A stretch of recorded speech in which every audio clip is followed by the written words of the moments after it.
بسم الله الرحمن الرحيم الحمد لله الذي لا يحب القائلون ولا يحصي الأعمال ولا يؤدي حقه المجتهدون الذي لا يدركه بعض الهمم ولا يناله فوز الفتن الصلاة والسلام على خير خلقه وأشرف بريته الذي سمي في السماء بأحمد وفي الأرضين بأبي القاسم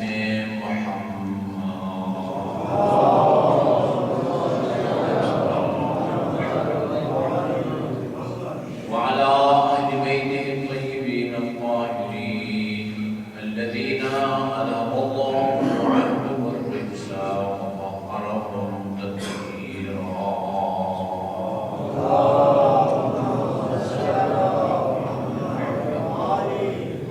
لعن الأبدي على أعدائهم أجمعين أما بعد فقال الله الحكيم بسم الله الرحمن الرحيم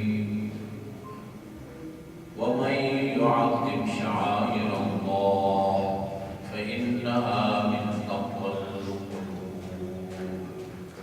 درود بھیجیے محمد و محمد پر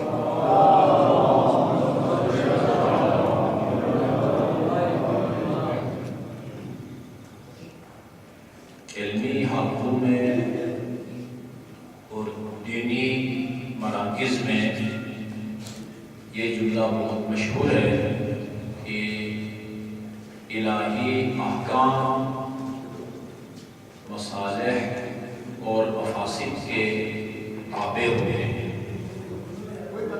اس کا مطلب یہ ہے کہ دین کا کوئی حکم، دین کی کوئی بات، دین سے متعلق کوئی عقیدہ ایسا نہیں ہے کہ جس میں کوئی نہ کوئی مصلحت مضمر اور پوشیدہ نہ ہو۔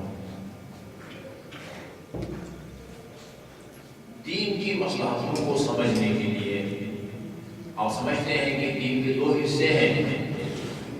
ایک حصہ کا تعلق میرے اور آپ کے عقیدے سے ہے اور دوسرے کا تعلق میرے اور آپ کے اعمال سے ہے۔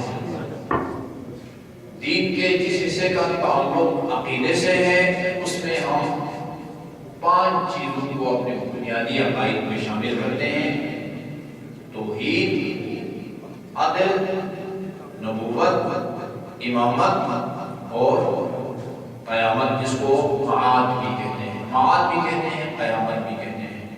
اس کے بعد پھر اعمال ہے، فروع دین ہے، نماز ہے، روزہ ہے، زکوٰۃ ہے، خمس ہے، حج ہے، جہاد ہے، امر بالمعروف ہے، نہی عن المنکر ہے، تقوی اللہ ہے، راہ ہے۔ اگر عقائد میں مثمر مصلحتوں کو اور اعمال اور عبادات میں مثمر مصلحتوں کو تفصیل کے ساتھ اگر آپ سمجھنا ہو، جاننا چاہتے ہیں، تو خاتون جنت حضرت فاطمہ الزہرا علیہ السلام کے دونوں خطبوں کو پڑھیں۔ ان کا اردو میں ترجمہ بھی آ چکا ہے۔ شیخ محسن علی نجفی اللہ تعالیٰ انہیں صحت و طول عمر دے، انہوں نے اس کا ترجمہ اور مختصر شرح کیا ہے۔ دونوں خطبے یہ پھر جو حضرات عشرہ پڑھتے ہیں یہ بہتر موضوع کو نبھا سکیں گے کہ ان دونوں خطبوں کی روشنی میں فلسفہ توحید جو خاتون جنت نے بیان فرمایا ہے، فلسفہ امامت، فلسفہ اطاعت اہل بیت، فلسفہ نماز، فلسفہ زکوٰۃ، فلسفہ جہاد، فلسفہ حج، فلسفہ امر بالمعروف اور نہی عن المنکر، ایک علمی خزانہ ہے، توحید کا ایک سمندر ہے۔ عبادات کے مصلحتوں کو خاتون جنت نے اپنے ان 2 خطبوں میں بیان کیا ہے۔ اس میں ایسی نمونے کے طور پر خاتون جنت نے نماز کے فلسفے کو بیان کیا ہے. نماز کا کیا فلسفہ ہے؟ فرماتی ہے نماز کا فلسفہ یہ ہے. اچھا ایک بات اور نوٹ کرنے کی یہ ہے کہ عقائد میں مصلحت ہو یا احکام ہو عبادات میں، ہم اپنے کسی بھی عقیدہ یا کسی بھی عمل کے ذریعے اللہ کو کوئی فائدہ نہیں پہنچا سکتے. اللہ نے اپنے مفادات کو مد نظر رکھ کر نہ کسی عقیدے کو ہمارے اوپر مسلط کیا ہے، نہ اپنے مفادات کی خاطر کسی عبادت کو فریضے کو اس نے فرض قرار دیا ہے، نہ اپنے مفاد کی خاطر کسی حرام کام سے ہمیں بچنے کا حکم دیا ہے. اگر کسی عقیدے میں مصلحت ہے وہ مصلحت بھی ہمارے لیے، کسی عبادت میں کوئی مصلحت ہے وہ بھی ہمارے لیے، اور اگر کسی کام سے خدا نے روکا ہے تو ہمیں نقصان سے بچانے کے لیے یا دنیاوی نقصان یا اخروی نقصان. یہ بھی آپ کو ذہن میں رہے. اللہ وہ مستغنی ہے، وہ غنی مطلق ہے. اس نے ہم سے نمازیں پڑھوا کے کچھ حاصل نہیں کرنا، اس نے اپنی توحید کا اقرار حاصل لے کے اپنے نمبر نہیں بڑھانے. توحید کا اقرار کا فائدہ بھی ہمارا ہے، نماز پڑھنے کا فائدہ بھی ہمارا ہے، شراب خوری کا نقصان بھی ہمارا ہے، سود خوری اور رشوت خوری کا نقصان بھی ہمارا ہے. ہمیں فائدہ پہنچانے کے لیے، ہمیں نقصان سے بچانے کے لیے، یا دنیاوی نقصان یا اخروی نقصان سے بچانے کے لیے اللہ نے فرائض کو، واجبات کو مقرر فرمایا اور محرمات سے ہم کو آگاہ کیا. فرماتی ہیں نماز کو اللہ تعالیٰ نے کیوں فرض قرار دیا؟ فرماتی ہیں غرور اور تکبر کے خاتمے کے لیے، تاکہ انسان کے اندر غرور اور تکبر کا جو جراثیم ہیں وہ نماز کی وجہ سے مر جائیں. نماز کا حکم آیا اقم الصلاۃ لدلوک الشمس الی غسق اللیل وقرآن الفجر. تین وقت نماز کا تذکرہ ہے. نماز پڑھو. لوگوں نے پوچھا یا رسول اللہ کس طرح نماز پڑھے؟ فرمایا صلوا کما رأیتمونی اصلی. نماز میں، قرآن میں نماز کا طریقہ نہیں لکھا ہوا ہے. قرآن میں نماز کا طریقہ نہیں لکھا ہوا ہے، صرف تین ٹائم نماز کا ہے. اقیم الصلاۃ، اقیم الصلاۃ، یا قد افلح المؤمنون الذین هم فی صلاتهم خاشعون. وہ لوگ روز قیامت کامیاب ہوں گے جو اپنے نماز میں خشوع اور خضوع سے پیش آتے ہیں. طریقہ نہیں بتایا، حضور نے بتایا صلو کما رأیتمونی اصلی. میری نقل بتاؤ، جیسے میں پڑھوں اس طرح تم بھی نماز پڑھو. حضور نے عملی طور پر جب ان کو بتایا کہ نماز پڑھنے کا یہ طریقہ ہے، کھڑے ہو کے یہ پڑھنا ہوتا ہے، رکوع کے لیے جھک کے یہ پڑھنا ہوتا ہے، پھر سجدہ کرنا ہوتا ہے، جس کا مطلب اپنے اعضائے بدن میں سے سب سے جو مکرم اور مقدس عضو یعنی پیشانی ہے اس کو خاک پر رکھنا ہے. خاک پر. لوگوں نے آ کر کیا یا رسول اللہ جتنی مرضی ہم سے نمازیں پڑھوائیں، یہ اللہ تعالیٰ سے درخواست کریں کہ وہ ذرا نماز کے طریقے میں نظر ثانی کرے، سجدے کو نماز میں سے نکالیں. یہ ہماری جو انانیت ہے وہ گوارا نہیں کرتی کہ اپنی جبین کو، اپنی پیشانی کو خاک کے اوپر رکھیں. حضور نے فرمایا نماز کی روح سجدہ ہے.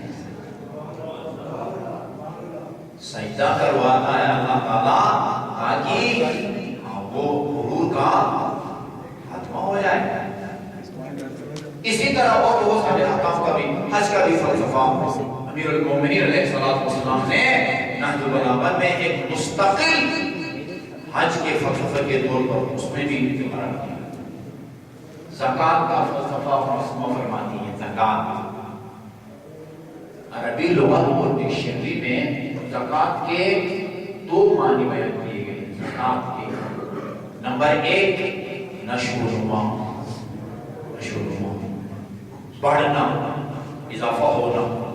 نمبر دو پاکیزگی، پاکیزگی جس کو عربی میں تطہیر کہتے ہیں.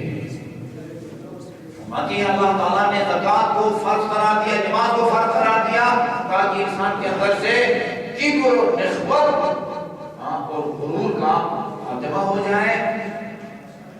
وہ مغرور عرب جو کسی گھر میں داخل ہوتے اور اگر دیکھتے کہ وہ گھر کا دروازہ یا چوکھٹ نیچا ہے اور اس کے لیے ان کو جھکنا پڑتا ہے تو کہتے تھے اس کو کاٹو، ہم اس میں داخل ہونے کے لیے جھک نہیں سکتے.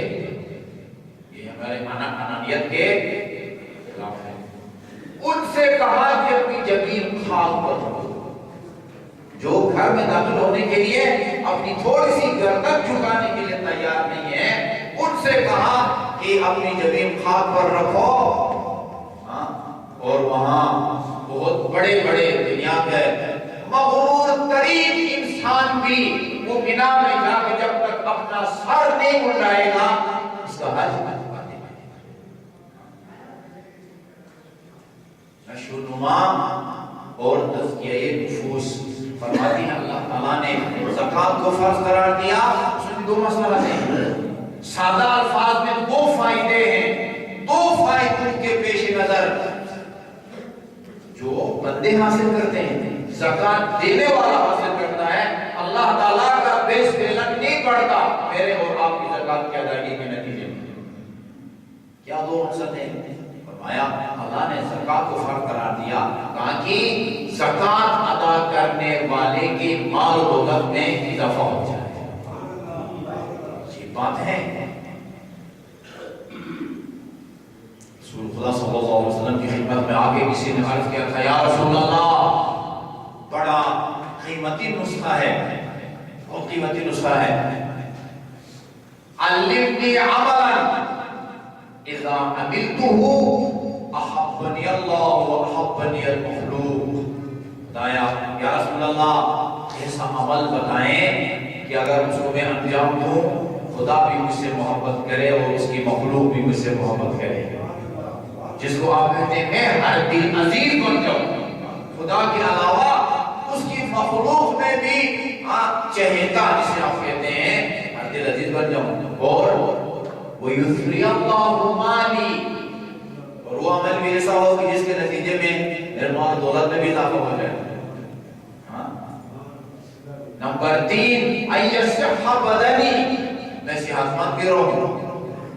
اور وَأَن يُطَوِّلَ اللَّهُ عُمْرِي، اس عمل کے نتیجے میں میری عمر بھی دراز ہو. اور وَأَن يَحْشُرَنِيَ اللَّهُ مَعَكَ فِي الْجَنَّةِ، روز قیامت اللہ تعالیٰ آپ کے جوار میں مجھے جگہ دے. ایسا عمل بتائیں. آپ کہتے ہیں تو اس کے لیے تو اللہ دین کا اشراف چاہیے. ایسا عمل کہ جس کے 6 فائدے ہوں، خدا محبت کرے، اس کی مخلوق بھی محبت کرے، مال دولت بھی اضافہ بھی ہو، صحت مند بھی ہو، طول عمر بھی ہو، اور پھر روز قیامت کہتے ہیں قرآن کی 5 دنیا گھی میں ہے، دنیا میں بھی آسائش میں ہے، اور روز آخرت رسول مقبول صلی اللہ علیہ وسلم شفیع المذنبین، وہ جو انبیاء علیہ السلام کی بھی شفاعت کریں گے، ان کی جوار میں مقام بھی حاصل کرنا چاہتا ہے. آپ نے فرمایا دیکھو تیری 6 خواہشیں ہیں، ایک عمل کے نتیجے میں یہ 6 خواہشیں پوری نہیں ہوں گی. 6 کا ایک عمل کہتے ہیں نا پتہ نہیں 1 in پتہ نہیں 2 in 1 3 in 1 نہیں، 6 کے لیے 6 کام. اذا اردت ان يحبك اللہ، تو اگر خدا کا محبوب بننا چاہتا ہے فتقہ، اپنے دل میں اس کا خوف پیدا کر. وہ خدا تجھے پسند کرے گا. روایات میں ہے کہ اگر تم جاننا چاہتے ہو، یہ عجیب پتھر پر لکیر ہے، تم اگر جاننا چاہتے ہو کہ خدا کے ہاں میرا کیا مقام ہے، یہ دیکھو کہ تیرے ہاں خدا کا کیا مقام ہے. سمجھ جاؤ گے کہ خدا کے ہاں تیرا کیا مقام ہے. فتقہ، اللہ کوئی کھلونی چیز نہیں ہے. خدا کا خوف کا مطلب ہوتا ہے خدا کے عدل کا،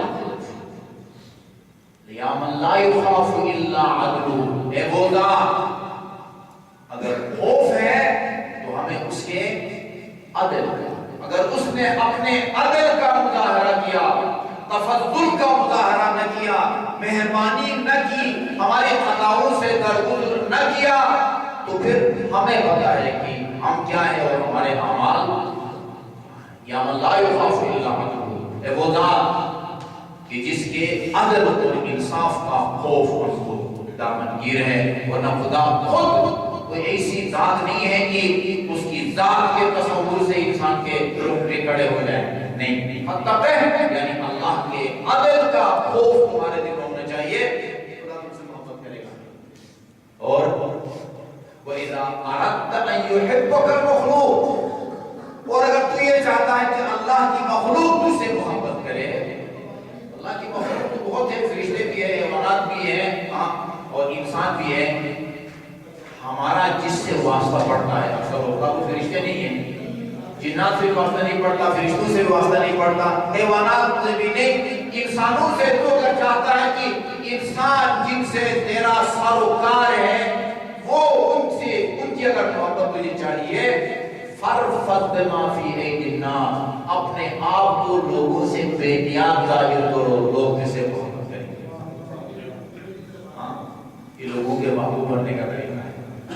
وَإِذَا أَرَدْتَ أَن يُسْرِيَ اللَّهُ مَالَكَ، کون نہیں چاہتا کہ میرے مال دولت میں اضافہ ہو، ہر کوئی وسعت رزق کا متقاضی ہے، خواہش مند ہے۔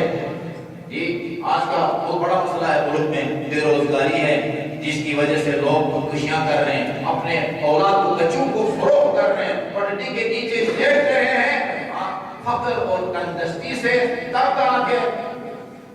فرماتے ہیں رسول مقبول اگر اذا اردت ان یسری اللہ مالک، خدا اگر تو چاہتا ہے کہ تیرے مال و دولت میں اضافہ ہو جائے، فزکہ، جو بابا فرماتے ہیں وہی بیٹی بھی فرماتی ہے، اپنے مال کی زکات ادا کرو، دیکھو اللہ تعالیٰ ہمارے مال و دولت میں اضافہ فرماتے ہیں۔ اور جو بات رسول فرماتے ہیں، جو بات بطول فرماتی ہے، وہی علی بھی فرماتے ہیں، فرماتے ہیں اذا املقتم، اگر تم فقیر ہو جاؤ، غریب ہو جاؤ، نادار، میں تمہیں امیر بننے کا طریقہ بتاتا ہوں، فتاجر اللہ بالصدقہ، صدقہ دے کے خدا سے تجارت شروع کر دو۔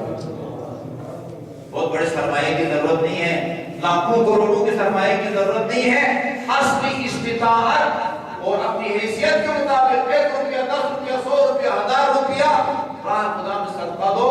اس کے ہاں کم زیادہ معیار نہیں ہے، اس کے ہاں خلوص ہے۔ 3 روٹیاں راہ خدا میں دی جاتی ہے، پورا سورہ طہر نازل ہوتا ہے، اور اللہ فرماتا ہے کہ یہ 3 روٹیاں جن کی بہت کم قیمت ہو سکتی ہے، اس کے نتیجے میں، اس کے صلے میں پورا سورہ پر نازل کر دیا ہم نے۔ اس کی وجہ یہ ہے کہ یہ راہ خدا میں دینے کے بعد ان کی زبان پر یہ جملہ ہوتا ہے، انما نطعمکم لوجہ اللہ لا نريد منکم جزاء ولا شکورا، ہم تو تمہیں راہ خدا میں صرف اور صرف اللہ کی خوشنودی کے لیے ہم تمہیں دے رہے ہیں، کھلا رہے ہیں، ہم تم سے نہ کسی شکریہ کے خواہش مند ہیں اور نہ کسی صلہ کی امید مند ہیں۔ 3 باتیں ہو گئی، ایک اللہ کے محبوب بننے کا طریقہ، بندوں کے یا اس کی مخلوق کے محبوب بننے کا طریقہ، مال دولت میں اضافہ۔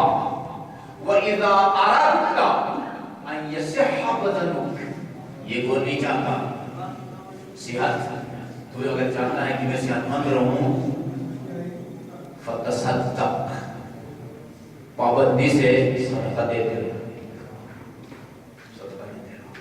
قرآن کی آیت ہے، خدا فرماتا ہے میں نے اپنے بہت سارے کاموں کے لیے اپنے مخلوق کو نیابت دے رکھی ہے۔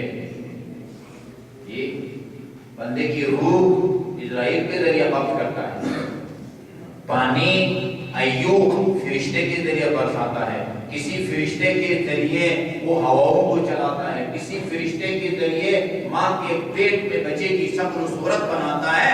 اللہ فرماتا ہے میں نے نیابت دے رکھی ہے اپنی بات مخلوق کو، ایک عمل ایسا ہے کہ کہ جس کے لیے میں نے کسی کو نعمت نہیں دی، خود وصول کرتا ہوں، وہ کیا ہے؟ صدقہ۔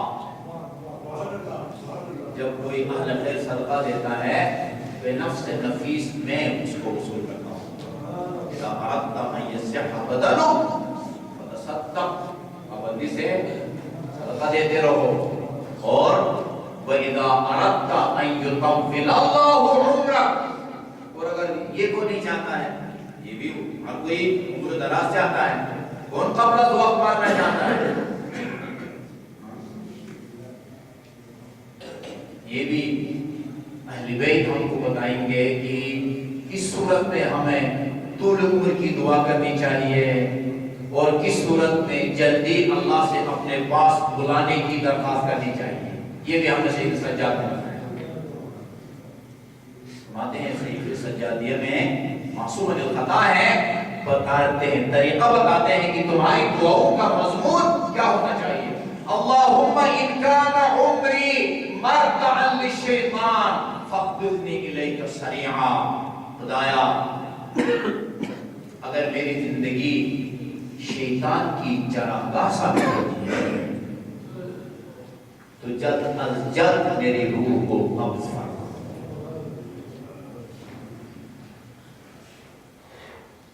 اس زندگی سے یقیناً بہت بہتر ہے کہ جس میں اللہ تعالیٰ، اس کے رسول اور ائمہ معصومین علیہ السلام کی نافرمانی اور معصیت کی جائے، الہی اقدار کو مقامات کیا جائے۔ اذا اردت ان یطول اللہ عمرک، اس کے لیے کیا طریقہ ہے؟ فصل من ذوی قرابتک، جس کو آپ صلہ رحم کہتے ہیں، ماں باپ، بہن بھائی، خالہ پھوپھی، قریبی رشتہ داروں سے حسن سلوک کے نتیجے میں تمہاری عمر دراز ہوتی ہے۔ جس طرح قطع رحم کے نتیجے میں انسان قبل وقت مر جاتا ہے، اسی طرح صلہ رحم کے نتیجے میں، قریبی رشتہ داروں سے حسن سلوک کے نتیجے میں انسان کی عمر دراز ہو جاتی ہے۔ یہ 5 خواہشیں یاد تھی نا مجھے؟ چھٹی چیز، اور اگر تو یہ چاہتا ہے کہ روز قیامت میرے جوار میں تجھے جگہ بھی ہے، یہ تو دنیا کی نہیں وجہ تھی تقریباً، تو اگر یہ چاہتا کہ روز قیامت میں میرے ساتھ تیرا حشر نشر ہو اور میرے جوار میں تجھے جگہ ملے، فَأَقِلْ مِنْ سُجُودِكَ، جب نماز پڑھو تو اپنے سجدے کو طول دو۔ راوی کہتا ہے میں دیکھ رہا تھا نواسہ پیغمبر حسین ابن علی نماز پڑھ رہے تھے، 60 مرتبہ سید الشہداء نے فرمایا سبحان ربی الاعلی و بحمدہ، 60 مرتبہ۔ دوسرے راوی کہتے ہیں میں نے سید السجاد کو ایک سخت چٹان کے اوپر، اس کے اوپر اپنی پیشانی رکھ کے یہ پڑھتے ہوئے سنا، میں نے اپنے آنکھوں سے لا الہ الا اللہ حق حقا، لا الہ الا اللہ حق حقا، 1000 1000۔ اذا اردت ان یحشرک اللہ معی فی الجنہ فاقل من سجودک، اپنے سجدے کو، بہت سارے مؤمنین کو میرا اپنا مشاہدہ ہے، سبحان ربی الاعلی و بحمدہ، یہ ذکر آدھا اس وقت پڑھتے ہیں جب پیشانی سجدہ کے اوپر ہوتی ہے، اور آدھا اس وقت پڑھتے ہیں جب سر اٹھ رہا ہوتا ہے۔ یہ نماز نہیں ہے، غلط ہے، یہ باطل ہے۔ آپ نماز میں پڑھنا چاہتے ہیں سبحان ربی الاعلی و بحمدہ اللہم صلی علی محمد و آل محمد، دال کو بولے پھر سر اٹھائیں، محمد کی دال کو بولے پھر سر اٹھائیں۔ اور اگر صلوات نہیں پڑھنا چاہتے، صرف واجب ذکر کرنا چاہتے، سبحان ربی الاعلی و بحمدہ، آخر میں ہے، بول ہے، وہ ایک ہی آواز نکلے پھر سجدے سے سر اٹھے، اٹھتے وقت ذکر یہ کافی نہیں ہے، غلط ہے، وہ نماز پوری پڑھنی پڑتی ہے۔ رسول مقبول کے سامنے مسجد نبی میں ایک آدمی اس طرح نماز پڑھ رہا تھا، ذکر رکوع آدھا اس وقت جب وہ جھکا ہوا ہے، آدھا اس وقت جب وہ اٹھ رہا ہے، سجدے کا ذکر آدھا اس وقت جب پیشانی سجدہ کے اوپر ہے، اور آدھا اس وقت جب سر اٹھا رہا ہے۔ فرمایا لو مات ھذا وکانت صلاته ھذہ لما اسی نماز کے ساتھ اس دنیا سے اٹھتا ہے کہ میرے دین پر نہیں مانے گا. صحیح پڑھے نماز کے ساتھ مذاق اڑا رہا ہے. چور ہر شیشے کا روایات میں ہے، ہر شے کا کوئی نہ کوئی چور ہوتا ہے. نماز کا چور وہ ہوتا ہے جو ذکر کو اطمینان کے ساتھ ہے. مگر بہت ساری روایات کا یہ مضمون ہے، ایک نہیں بہت ساری روایات کا. ایک اور صاحب کو رسول مقبول نے پیشکش کی، نہ بھول رہا ہوں، خادم تھے، کہا تو 7 سال سے ہماری خدمت کر رہا ہے، کوئی فرمائش ہو تمہیں پورا کرنے کے لیے تیار ہوں. رسول خدا فرماتے ہیں کہ بھئی تو 7 سال سے ہماری خدمت کر رہا ہے، کوئی فرمائش ہو، کوئی فرمائش. آپ کا صدر، آپ کا وزیر اعظم اس طرح کی پیشکش کرے، شاید آپ کا اسلام آباد کے کسی مہنگے سیکٹر میں کوئی اچھے سائز کا پلاٹ مل جائے. ہاں بچے بہت زیادہ ہیں، ان کو پڑھا رہا ہوں تاکہ مکان بھی نہیں ہے. یہ بڑا ہوشیار آدمی تھا، سیانہ آدمی. کہا یا رسول اللہ کل تک کی مہلت دے دیں، کل عرض کروں گا کہ مجھے کیا چاہیے. دوسرے دن حاضر ہوا، پوچھا ہاں کیا سوچا ہے؟ یا رسول اللہ روز قیامت آپ کے پڑوس میں جگہ چاہیے. فرمایا تمہیں کس نے سکھایا کہ رسول سے جا کے یہ مانگنا ہے؟ کہا یا رسول اللہ بہت سوچا، دولت کے بارے میں سوچا، اولاد کے بارے میں سوچا، شادیوں کے بارے میں سوچا. میں نے دیکھا یہ سب کے سب فانی ہے. میں نے سوچا وہ دولت مانگوں جس کو گوال نہیں آ سکتا.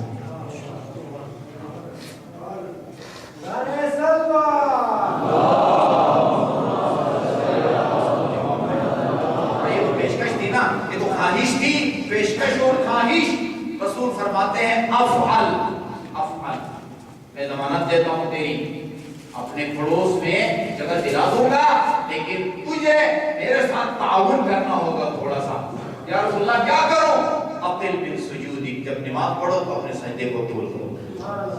یہ نہیں کہ پیشانی کو سجدگاہ پر رکھا اور فوراً اٹھا لیا. نہیں، آپ کسی کی مجبوری ہوتی ہے، سر میں درد ہے، آنکھوں میں تکلیف ہے، ٹھیک ہے نا جی، سبحان اللہ اتنا بھی کافی ہے. اس لیے کہ اگر آپ جتنی دیر آنکھ رکھیں گے سر میں درد ہوگا، آنکھوں میں درد ہوگا، اور بہت سارے بیماریاں ہو سکتی ہیں. کوئی عذر نہیں ہے، مجبوری نہیں ہے. اہل بیت کی سیرت یہ ہے، یا رسول کے جوار میں مقام حاصل کرنے کا طریقہ یہ ہے کہ اپنے سجدوں کو. اچھا جی بہت دور نہ نکل جائیں. میں عرض کر رہا تھا فلسفہ احکام. خاتون جنت نے نماز کا فلسفہ بیان کیا، زکوٰۃ کا فلسفہ بیان کیا. میں یہاں اشارہ نہیں پڑھ رہا. جس عبادت کی خاطر آپ یہاں جمع ہوں گے اس عبادت کا فلسفہ بیان کرنا چاہتا ہوں، اس عبادت کی فضیلت بیان کرنا چاہتا ہوں. اور یہ بھی یاد رکھیں کہ عبادات میں جو فلسفہ ہوتا ہے، جو حکمتیں ہوتی ہیں، یا حرام کاموں کا جو نقصان ہوتا ہے، وہ ہر شخص کے بس میں نہیں ہوتا کہ اس کو ترک کر سکے. یا خدا جانتا ہے یا وہ ہستیاں جن کو خدا آگاہ کرے. نماز کا فلسفہ کیا ہے، زکوٰۃ کا فلسفہ کیا ہے، حج کا فلسفہ کیا ہے، حج کے رمی کا فلسفہ کیا ہے، مقام عرفات میں اور مقام مزدلفہ میں قیام کا کیا فلسفہ ہے. یعنی دین اسلام کا سب سے پیچیدہ مرحلہ احکام کے فلسفے کو اور اس میں مضمر مصلحتوں کو سمجھنا ہے. یہ عجیب عبادت ہے. انسان کی عقل قاصر ہے اس عبادت میں مضمر فلسفے کو سمجھنے سے. کوئی تصور کر سکتا ہے کہ آپ پاکستان کے باشندے بھی نہیں، کربلا کے باشندے ہیں، شب جمعہ نواسے پیغمبر کے حرم میں جائے اور ایک دفعہ کہیں السلام علیک یا ابا عبداللہ. رسول فرماتے ہیں یہ جو تمہارا عمل ہے اس کا ثواب میں رسول خدا کے حج اور عمرہ کے برابر. کوئی تصور کر سکتا ہے؟ کون سمجھ سکتا ہے کہ اس مختصر اور قلیل عمل میں کتنا بڑا فلسفہ مضمر ہے کہ رسول ایک عام حاجی نہیں ہو سکتا ہے بہت سارے حاجیوں کے حج ہی باطل ہو، حج ہی باطل ہو. اگر ایک آدمی کا وضو باطل ہے نا، وضو غلط کر رہا ہے، اس کا حج باطل ہے. اس لیے کہ حج کے اعمال میں طواف ہے، طواف کے بعد 2 رکعت نماز ہے یہ، اور نماز وضو کے بغیر نہیں ہوتی. اگر ایک آدمی کا وضو باطل ہے، نماز باطل ہے، طواف باطل، حج باطل. لیکن کوئی تصور بھی نہیں کر سکتا کہ رسول کا حج اور عمرہ خدا کی بارگاہ میں قبول نہ ہو. ہاں فرماتے ہیں جو میرے نواسے کی زیارت کرے عارفاً بحقہ، بشرطی کی اس کے دل میں حسین کی معرفت ہو. حسین کو خدا کی طرف سے منسوب اور معصوم حجت خدا سمجھتا ہو، اور یہ جملہ حرم کے اوپر کھڑے ہو کے کہے السلام علیکم یا ابا عبداللہ، اس کو اللہ تعالیٰ ایک حج قبول شدہ حج اور قبول شدہ عمرے کا ثواب دیتا ہے. ام المؤمنین نے حیرت سے پوچھا یا رسول اللہ، ایک مکمل حج اور ایک مکمل عمرہ؟ فرمایا 2 حج 2 عمرے، 3 حج 3 عمرے، بعض روایات میں 70، بعض روایات میں 90. کون سمجھ سکتا خدایا اس مختصر سے عمل میں کیا فلسفہ ہے؟ یہ مختصر عمل ہے، ایک آنسو کا قطرہ آپ کی آنکھ سے نکلے چھلکے اور پھر رخسار پر گرے، یہ کہتے ہیں آتش جہنم کو گل کر دیتا ہے. اس میں کیا فلسفہ ہے؟ میں کتاب لے کے آیا ہوں طولانی روایت آپ کو سنانے کے لیے اس سلسلے میں. اعمال صدوق میں ریان بن شبیب راوی کا نام یاد رہ جائے اچھی بات ہے. ریان بن شبیب کہتے ہیں دخلت علی الرضا فی اول یوم من المحرم. ریان بن شبیب کہتے ہیں محرم کی پہلی کو میں امام رضا علیہ السلام کی خدمت میں پہنچا. فقال لی یا ابن شبیب، اے فرزند شبیب، صائم انت، روزے سے ہو؟ قلت لا، روزے سے نہیں ہو. فقال ان هذا اليوم هو الذي دعا فيه زكريا ربه. ابن شبیب یہ وہ دن ہے کہ جس دن حضرت زکریا نے اپنے رب کی بارگاہ میں دعا کی حب لی من لدنک ذریۃ طیبہ، خدایا مجھے ایک پاک اور پاکیزہ ذریت اور اولاد عطا فرما، انک سمیع الدعاء، تو اپنے بندوں کی دعاؤں کو سننے اور ان کو قبول کرنے والا. فاستجاب لہ، اللہ تعالیٰ نے یہ حضرت زکریا کی دعا کو قبول فرمایا. تو امر الملائکہ، اور فرشتوں کو حکم دیا، فنادت زکریا، اور انہوں نے حضرت زکریا کو پکار کے کہا وَهُوَ قَائِمٌ يُصَلِّي فِي الْمِحْرَابِ، وہ اس وقت محراب میں مصروف عبادت تھے. ان اللہ یبشرک بِیحییٰ، اللہ تعالیٰ آپ کو ایک بیٹے یعنی یحییٰ کی مبارکباد اور بشارت دے رہا ہے. فمن صام هذا اليوم، عاشوراء کا جو روزہ ہے وہ مکروہ ہے. کل اول محرم کا روزہ وہ مکروہ نہیں ہے. فرمایا جو اول محرم کو روزہ رکھے گا ثم دعا اللہ، پھر اللہ کی بارگاہ میں دعا کرے، استجاب اللہ لہ، خدا اس طرح اس کی دعا کو قبول فرمائے گا کما استجاب لزکریا علیہ السلام، جس طرح حضرت زکریا کی دعا کو اللہ تعالیٰ نے قبول فرمایا. ثم قال لی، ریان بن شبیب کہتے ہیں پھر امام رضا علیہ السلام نے فرمایا یا ابن شبیب، فرزند شبیب، ان المحرم هو الشهر الذي كان اهل الجاهليه فيما مضى يحرمون فيه الظلم والقتال لحرمته. یہ وہ مہینہ ہے ایک زمانہ جاہلیت میں، زمانہ جاہلیت کے لوگ، اسلام سے پہلے کے لوگ اس مہینے کی حرمت اور اس کے تقدس کے خاطر ظلم اور قتل و غارت سے پرہیز کرتے تھے. خدا اور رسول کو بھی نہیں مانتے تھے، لیکن اس محرم، اس مہینے کی حرمت اور اس کے تقدس کے قائل تھے۔ اس میں کسی پر ظلم نہیں کرتے تھے، کسی کو مارتے نہیں تھے، قتل و غارت سے پرہیز کرتے تھے۔ فما عرفت هذه الامه حرمت شهرها، لیکن اس امت نے اس مہینے کی حرمت کو نہیں سمجھا، ولا حرمت نبیہا، اور نہ اپنے نبی کی حرمت کو، اس کے تقدس کو سمجھا۔ لقد قتلوا في هذا الشهر ذريته، اس لیے کہ امت نے اسی مہینے میں اپنے نبی کی ذریت کو شہید کیا۔ اور وصفوا النساء، کاش کی صرف ذریت اور اولاد کی قبر پر اتفاق کرتے ہیں، اولاد کی شہادت کے بعد نبی کی وہ نواسیاں، علی کی وہ بیٹیاں جن کو کبھی چشم فلک نے نہ دیکھا تھا، مدینے کا ایک عبداللہ نامی شخص کہتا ہے میں 12 سال مسلسل امیر المومنین کا ہمسایہ رہا، ایک دن علی کی بیٹی کو میں نے گھر سے باہر نکلتے ہوئے نہیں دیکھا۔ سبو صحابہ حسین کی شہادت کے بعد بہنوں کو قید کر کے بازاروں اور درباروں میں پھرایا۔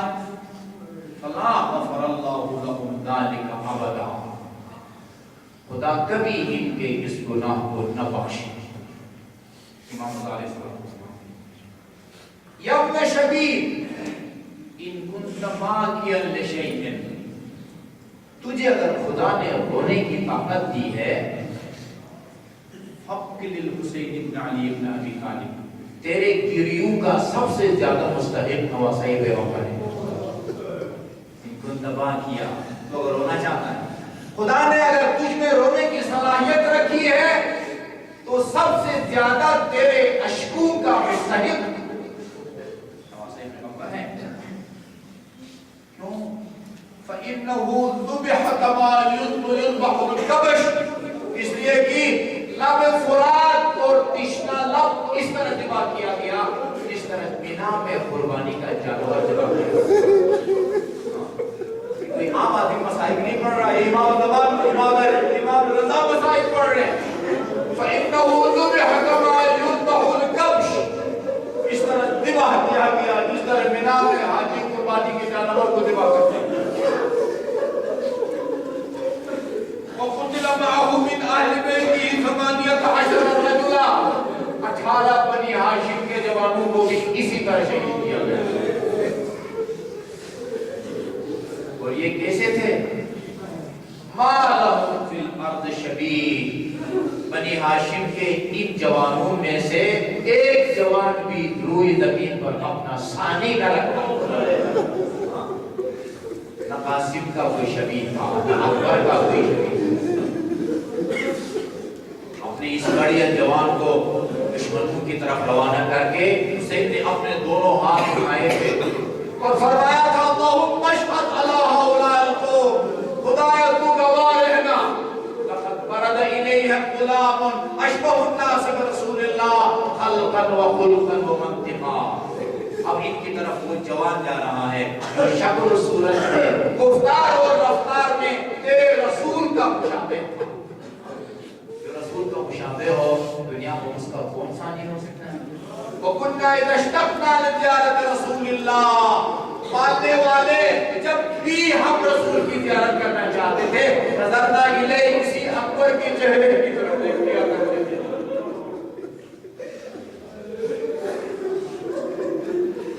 صرف انسان نہیں روتے، امام خدا فرماتے لَقَدْ السَّمَاوَاتُ وَالْأَرْضُونَ لِقَتْلِهِ، صرف انسان یا فرشتے جنات نہیں، آسمان بھی رویا، زمین بھی روئی۔ حسین اور حسین کی اولاد کے مسائل اور ان کی مظلومیت کو دیکھ کے آسمان رویا، زمین روئی۔ لقد نزل الى الارض من الملائکۃ 4000، آسمان سے 4000 فرشتے نواسائی پیغمبر کی نصرت کے لیے کربلا آئے، مگر اس وقت آئے جب فاطمہ کا لال تشنا لب شہید کر دیا گیا۔ ضرور وَوَجَدُوهُ قَدْ قُتِلَ، ان فرشتوں نے دیکھا کہ ہمارے زمین تک پہنچنے سے پہلے نواسۂ پیغمبر شہید ہو گیا ہے۔ اب ان کا کام کیا ہے؟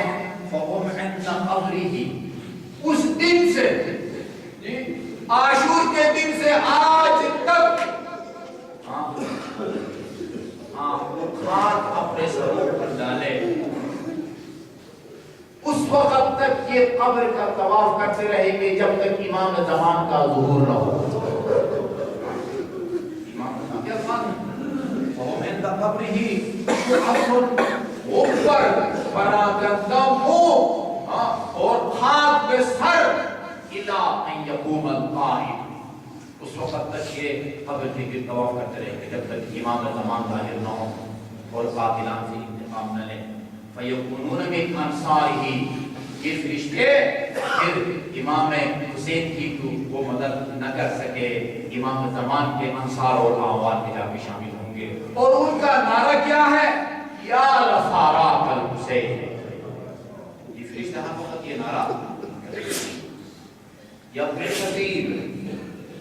امام رضا فرماتے ہیں لقد حدثنی ابی عن ابیہ عن جدہ، میرے والد گرامی امام حسین کاظم نے اپنے والد گرامی سے، انہوں نے اپنے جد سے یعنی امام محمد باقر علیہ السلام فرماتے ہیں لما قتل جدی الحسین، جب میرے جد حسین شہید کیے گئے، مخرت السماء دما، آسمان سے خون کی بارش برسنا شروع ہو گئی، ترابا احمر، اور آسمان سے سرخ رنگ کی مٹی گرنا شروع ہو گئی۔ یا ابن شبیب ان بقیت علی الحسین، اگر خدا تجھے میرے جد کرنے کی توفیق دے، حتی تصیر دموعک علی خدیک، صرف تو وہ گریہ آلودی نہ ہو، یہ اشک تیرے آنکھوں سے نکلے اور تیرے رخسار پر گرے، غفر اللہ لک کل ذنب اذنبتہ، وہ تمام گناہ خدا تیرے بخش دے گا جو تجھ سے سرزد ہوئے ہوں، صغیرا کان او کبیرا، قلیلا کان او کثیرا، چھوٹا گناہ ہو بڑا گناہ ہو، تعداد میں کم ہو یا زیادہ ہو، یہ آنسو کے قطرے جو تیرے آنکھوں سے نکل کے تیرے رخساروں پر گرتے ہیں، یہ قیمت ہے۔ یا ابن شبیب ان فرق ان تلقى اللہ عز وجل، تو اگر ایسی حالت میں خدا کی بارگاہ میں جانا چاہتا ہے جب تو مکمل گناہوں سے پاک ہو، ضرور حسین جاؤ اور حسین کی زیارت کرو۔ ابن شبیب ان فرق ان تسكن الغرف المبنیۃ فی الجنہ، اور اگر تو جنت کے مکانات میں، باغات میں، محلات میں رہائش حاصل کرنا چاہتا ہے، فَلْعَنْ قَتَلَةَ الْحُسَيْنِ، یہ حسین کے قاتلوں پر لعنت بھیجو۔ یا ابن شبیب ان سرک ان یکون لک من الثواب مثل ما لمن استشهد مع الحسین،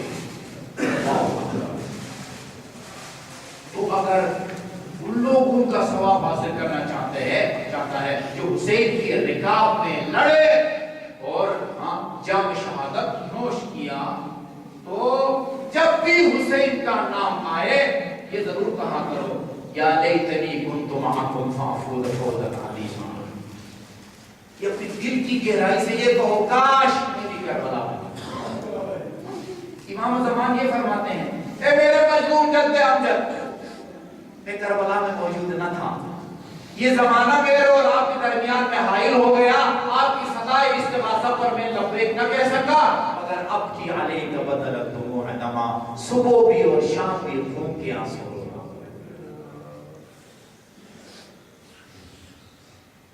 جب نشبیب انسان رکھا تو اگر یہ چاہتا ہے ان تکونا معنا فی درجات العلا فی الجنان، جنت کے بلند باغات میں اگر ہمارے جوار میں تو مقام حاصل کرنا چاہتا ہے، فاحزن لحزننا، ہمارے غم کے دنوں میں غمگین ہو، وافرح لفرحنا، ہمارے خوشیوں کے دنوں میں تم خوش ہو، وعلیک بولایتنا، دیکھو ہماری ولایت سے کبھی دستبردار نہیں ہونا، ہمیشہ اپنے دل کو ہماری محبت اور ولایت سے سرشار رکھنا ہے۔ فَلَوْ أَنَّ رَجُلًا تَوَلَّى حَجَرًا، اس لیے کہ اگر اللہ تعالیٰ کسی پتھر سے بھی محبت کرے، خدا اس کو اس کے ساتھ مشغول۔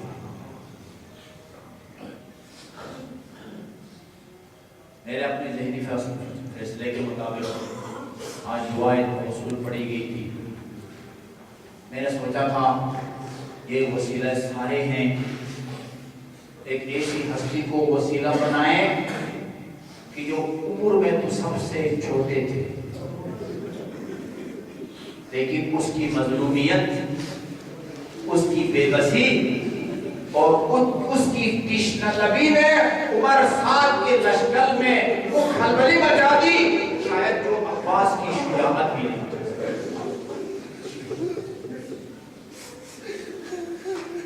روایات کہتی ہیں فلما قتل اولادہ واصحابہ، جب سارے اولاد مارے گئے، سارے اصحاب مارے گئے، بڑا درد بھرا جملہ ہے، نظر یمینا و شمالا، حسن پیغمبر نے دائیں دیکھا بائیں دیکھا، کوئی ناصر مددگار نہیں ہے، اکبر بھی نہیں، عباس بھی نہیں ہے، قاسم بھی نہیں ہے، مسلم بھی نہیں ہے، حبیب بھی نہیں ہے۔ پھر پکارا، جیسے مولانا صادق حسن فرماتے تھے کہ حسین کو پتا تھا کوئی بھی نہیں ہے، پھر کس لیے فرمایا حال میں حاصل ہے، آپ کو پکار رہے ہیں، قیامت تک آنے والے عزاداروں کو پکار رہے ہیں۔ اس چشماہا نے اپنے آپ کو گہوارے سے ذلیل کر دیا، اپنے آپ کو لے کے گئے، اے قوم جفاکار، تمہارے الزام باطل میں اگر میں کوئی قصور ہوا ہے، دنیا کی تمام اقوام، ہر اہل ملت اور مذہب کے نزدیک بے گناہ و بے قصور ہے۔ اما ترون کیف یتلقی من العطاء، یہ فصیح اور بلیغ نانا کا فردن تلقی، آپ نے اپنے آنکھوں سے کبھی اگر کسی مچھلی کو پانی کے باہر دم توڑتے ہوئے دیکھا، جب تازہ تازہ اس کو پانی سے نکال کے خشکی پر رکھا جاتا ہے، وہ اچھلتی ہے، تھوڑی دیر کے لیے اچھلتی ہے، طاقت کم ہو جاتی ہے، پھر ایک جگہ پھڑکتی رہتی ہے، پھڑکتی رہتی ہے،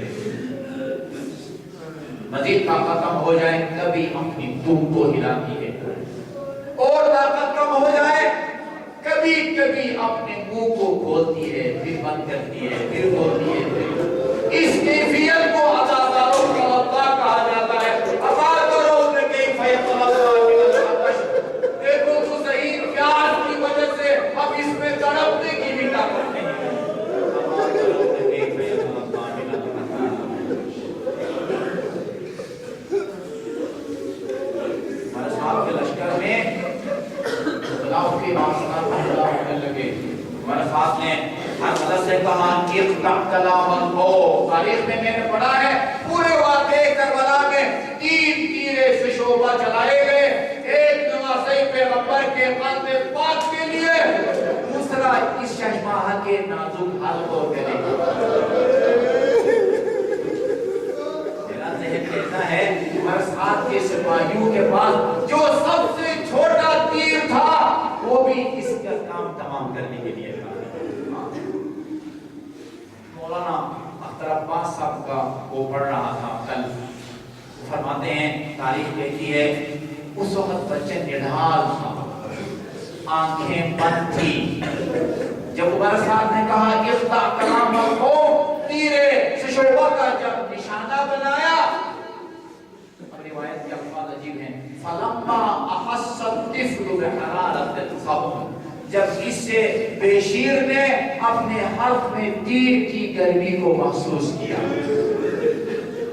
جعل یرفرف علی یدی ابیہ کالطیر المذبوح، اپنے پاپا کے ہاتھوں پر اس طرح تڑپنے لگا اس طرح وہ پرندہ تڑپتا ہے جیسے مسلم کرتا ہے، جعل یرفرف علی یدی ابیہ کالطیر المذبوح۔ یہ کہتی ہے جب مختار کا انقلاب آیا قاتلان حسین سے انتقام کا سلسلہ جب شروع ہوا، ہر ملا گرفتار ہوا اور مختار کے ہم نے اس کی عدالت میں پیش ہوا، پوچھا مختار نے بڑے بڑے چہرائی مظالم کا تو نے انتقام کیا، کبھی تیرے دل میں رہو آیا ہو، گھبراہٹ محسوس ہوئی ہو؟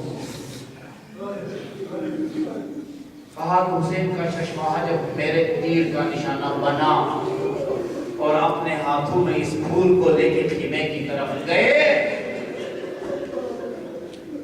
وہ جو کیفیت تھی اضطراب کی، اس کو دیکھ کے میرے دل میں رہو آیا، ہمت نہ ہوئی خیمے میں جاتے، خدا پیر انیس کو اس معصوم کی شفاعت نصیب فرمائے، ننھی سی قبر کھود کے اصغر کو کاٹ شبیر کو کھڑے ہوئے دعوت کو جہاد رحمۃ اللہ علیہ العالمین